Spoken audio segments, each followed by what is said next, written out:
Kapuso Stars, handa ng pasayahin ang mga kababayan natin sa New York. At single ni Alden Richards na #1 agad sa iTunes Philippines. Ang Star Bites sa Tinikat Atibayan. Kala-launch lang ng single ng pambansang Bay na si Alden Richards na Wish I May.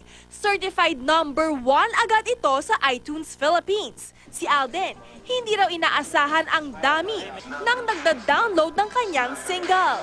Sana po nagugustuhan nila yung Wish I May na nirecord ko for GMA Records. And marami pa po akong sorpresa. It's all love songs and naglagay ako ng at least isang praise song doon for Jesus Christ.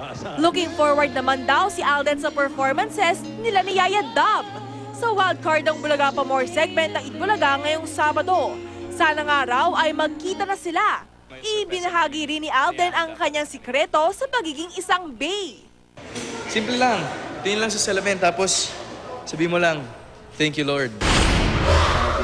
Humarap sa press ang ilang Kapuso Stars na magpapasaya sa ating mga kababayan sa New York. Kabilang dyan sina Kapuso Primetime King Dingdong Dantes, Christian Bautista, Julie Ann San Jose, Betong Sumaya at Rita Daniela. Makakasama rin nila sa concert si comedy concert queen ay Aida Las Alas.